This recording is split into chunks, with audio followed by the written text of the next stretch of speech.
We are back, and before my next guest became a doctor, he had a career in culinary.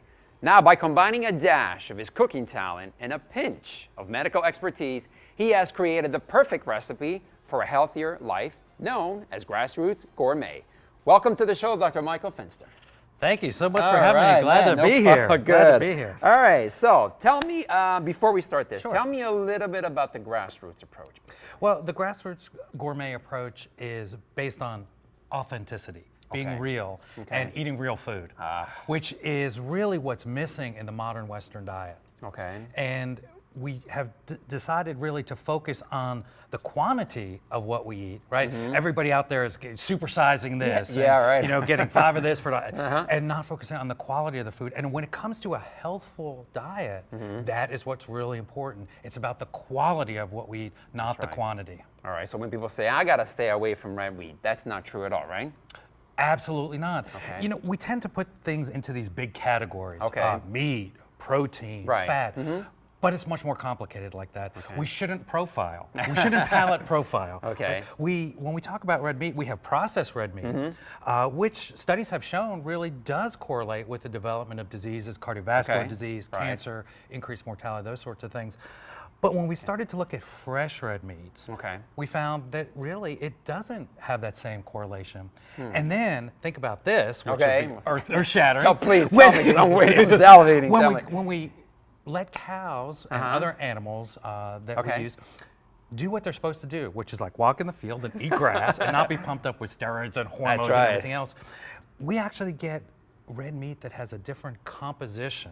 Not only a tremendously better flavor, but a different composition of fats and the amounts of fats and types of fats. And what we find is that red meat starts to resemble something like fresh wild salmon that we think is so important and we know is so good for you and so delicious as well. All right, good. So what do we got going here today? Well, in honor of what we just talked about, we're going to prepare a coffee-spiced filet, grass-fed organic beef.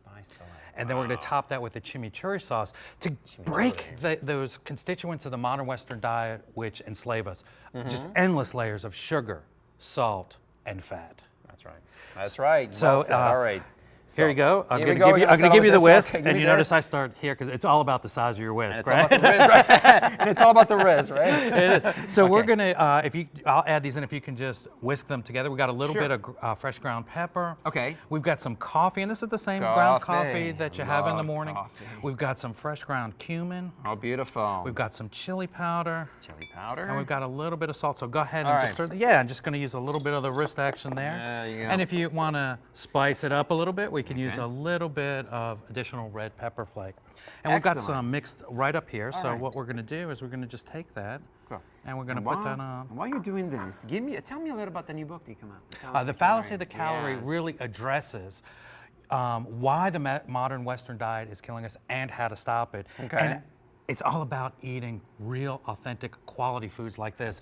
So many people think, well, if I'm going to do this, it's all about deprivation. And there is no salvation in deprivation. It's all about thank you.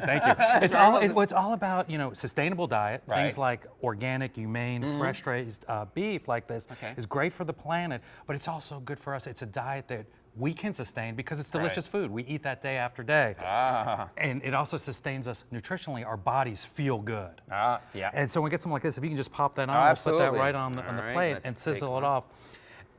Oh, look at that. And the other great thing about this is this can be done several days ahead of time, actually. And if you just put it on a cookie sheet in the back of your refrigerator, what it does is it allows the air to circulate.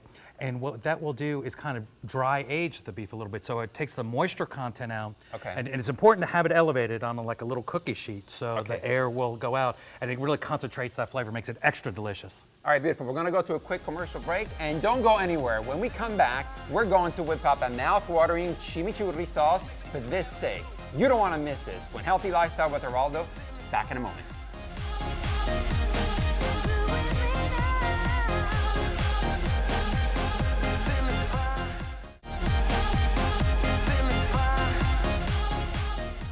And we are back again with board-certified interventional cardiologist, Dr. Michael Fenster, who is also the author of a new book, The Fallacy of the Calorie. And before the break, we started this steak recipe. So what do we do next? Well, we have started sizzling. We brought the flame. Now we got to bring the flavor. Ooh, So we are going to really make good. a chimichurri sauce, a roasted tomatillo and Asian pear chimichurri sauce. Fantastic. wow. And this is great not only on steaks and red meat, but on pork, on chicken, on poultry. It even makes it, believe it or not, an absolutely fantastic salad dressing. All right, sounds great. So let's get right to it. Okay, so this is very simply, it's almost like a vinaigrette. So it's olive oil based. Okay. And so we're going to add some olive oil here. And you know, olive oil comes in a whole variety of different kinds of flavors, Right. and certainly a whole number of different kinds of expenses. Okay. But this is where you want to use the good stuff. Okay. Because this is where the flavor is really important. We're going to put it on there. We're not using it for cooking. Right. We're using it for flavor. So this is where you want the extra virgin, really good olive oil stuff. Okay. And one of the great things about this that I love is the basic is sort of just these herbs and the olive oil and the vinegar, but you can add things that you like that are in season. We're going to be adding some roasted tomatillos. So what do you got here going on here? So these are some of the herbs here. So we've got some oregano if you want to just kind of toss these in. Oregano. Just throw it right in there? Just throw it right in there, and we've got some chopped parsley, and if you want to grab, we've got some flat leaf parsley as well. Then we've also got some shallot, and if you can grab that little bit of garlic right there and toss that in. Just put it right in there? Yeah, just put everything in there. And for the folks at home, everything except the chunks of the Asian pear and except for the bay leaves, you can just add this into a food processor and pulse it. You know, a little less pulsing if you like it chunky style, a little more if you want a finer puree. Okay. And again, we're just going to kind of wisp this up. We're going to add a So little. let me tell you something before you go on. Tell me about the transition from a star chef to the medical field. I'm curious about that while you're doing that. Well, this is interesting because people think, wow, you know, this is some strange connection, but really, until the last several hundred years, most of the medical doctors, and in fact, the early cookbooks came from physicians because dietetics, food, was such an important therapy. But we've kind of moved away from that in our modern age. If you look, the very first cookbooks from ancient Greece that we know of were written by physicians. And I'm part Greek, so I know. So there you go. The cradle of the Mediterranean diet, and this fits right in there. Oh, wow. Because what we use, and one of the reasons I love the Mediterranean diet as one of my flavor profiles, is because we're using, you know, herbs and spices and not just sugar, salt, and fat that we find in modern. Can you add that in? That's the, go ahead. That's a little bit of honey for a little bit of sweetness. All of it, or just all that in there. We're going to add a bit of little gin juice, a little bit of basil. So how do we finish this dish up then? So what we've done is we've roasted some tomatillos, and we'll kind of add those in here. Those are kind of pureed up, and then we're going to add a little bit of our sherry. And if you can grab that bowl of Asian pears, All right, just put them all in there. just put them all in there, All right. and then I'm going to add some bay leaves, and then you want to leave it alone. And again, leave it like simmer or chili, something, or? this is something that is actually better if you can let it sit in the let it refrigerator simmer? several times. All these guys are going to come to a party. They're going to get to hang out. They're going to get to know each other. Right. And it's going to make for a much better finished chimichurri sauce. Oh, beautiful. So we've got this over here. We've got a little bit already done. So I'll plate this up. Okay. And we've got our wonderful steak. Okay. And then we're going to add this over this here. in there? Yeah, and if you want to just take a few of these chopped tomatoes, and again, you can top this with whatever you like. We've got this here. Well, we have. And then we've got a little bit of blue cheese. All right, we got about 30 seconds And left. to I'm complete gonna the just Mediterranean take the glass diet, here. we've got to have a glass We got of everything going on vino. here. Hey, salud, cheers. Salud. All right, thank you for being with us today. And thank to all of you for watching today. And remember, take care of your body today, and it will take care of you tomorrow. I'll see you next time. Like how you do it, baby.